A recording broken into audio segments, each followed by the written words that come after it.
Today I wanted to go over the aspect that makes men intimidating. I'm not saying intimidation is a bad thing, I'm just saying it can work in your favor. We're just talking about one aspect that is a common aspect that typically is common with those who might be perceived a little intimidating. That quality is actually honesty, and it comes across kind of direct. The reality of this type of honesty is it's when others might lie, or bend a public opinion. Though you are honest, where maybe another person might not have been as honest as you have been. That's a very common trait that I see among men who might be perceived a little bit intimidating. And what does that look like? Well, I want to break that up so that you can evaluate if you're not sure if that's you or not. The Stoic philosopher Epictetus taught that it's not what happens to you, but how you react to it that matters. And when it comes to honesty, how you react to the truth, whether you embrace it or run from it, reveals everything about your character. The man who can be honest even when it's uncomfortable is the man who cannot be controlled. And that is what makes him intimidating to those who are used to bending the truth to get what they want.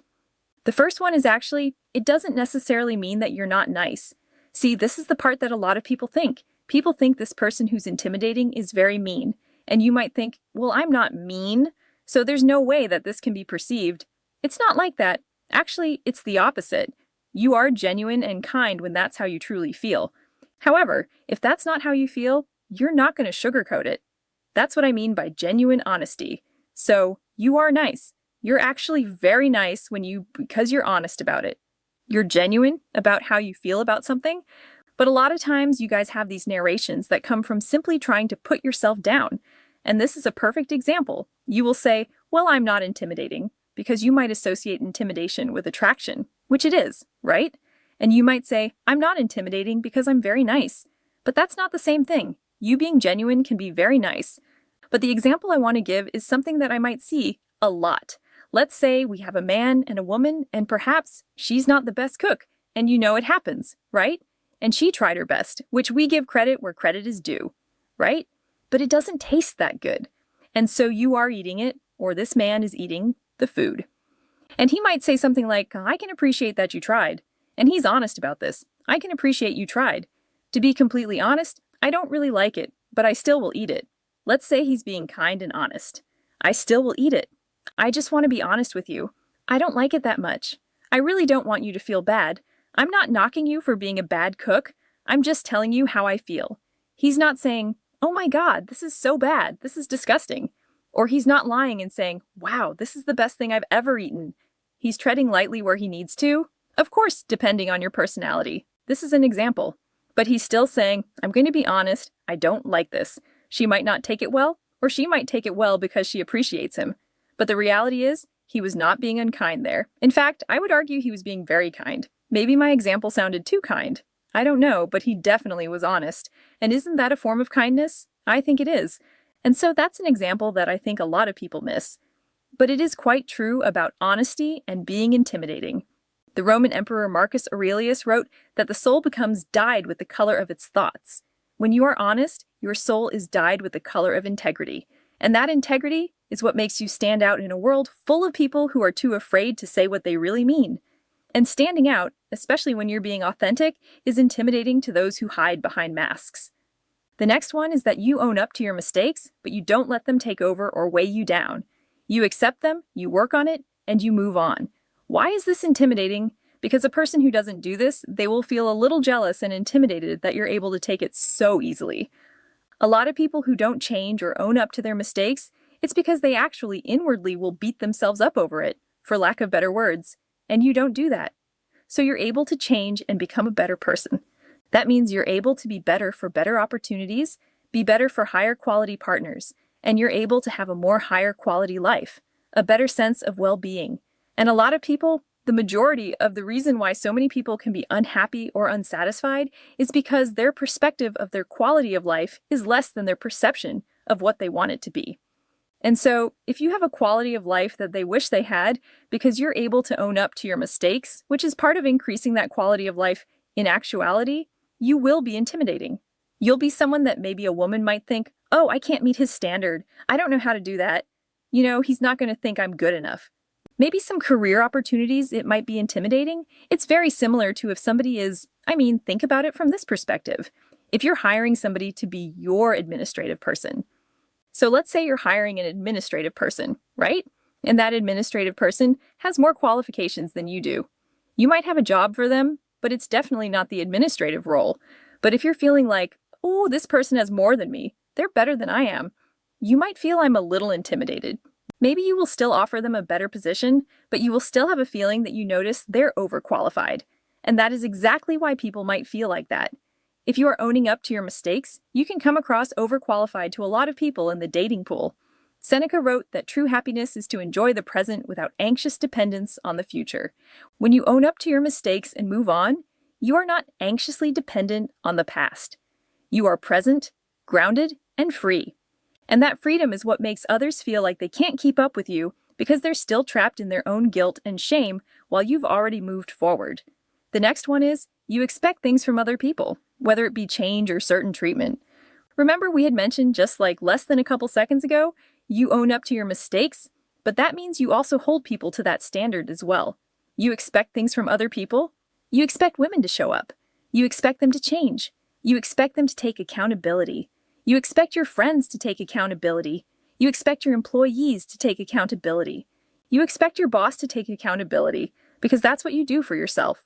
This is intimidating because a lot of people don't do this. I'm just being honest with you. Most people are not comfortable with accountability. They would rather blame circumstances, other people, bad luck, anything but themselves. And when you walk into a room and you hold people to the same standard you hold yourself, it makes them uncomfortable. It makes them realize that they have been making excuses. And that realization is unpleasant. So they project that discomfort onto you and call you intimidating. But what they're really saying is, you make me feel like I should be doing better, and I don't like that feeling. That's not your problem. That's theirs. The Stoic philosopher Epictetus also taught that no great thing is created suddenly, and the standard you set for yourself and others is no exception. It is built through the accumulation of small choices, each one reinforcing the last. Each time you choose to hold someone accountable, you build that standard. And as you build it, it becomes part of your presence. And that presence is what makes you intimidating to those who are not willing to do the same. The next one is, you're honest when something is not working with someone. This doesn't mean you won't compromise. It doesn't even mean you're leaving right away, but you definitely are having that conversation that you want an adjustment, that you want change. You want to explore the situation further about what needs to be done. Maybe you're dating this girl, and for the first couple dates, you liked it, and then something bothered you. I had a patient, he says. We bought food and we shared a breadbasket or something, and he noticed that she kept the basket closer, way closer to her. So, he had to very much reach over.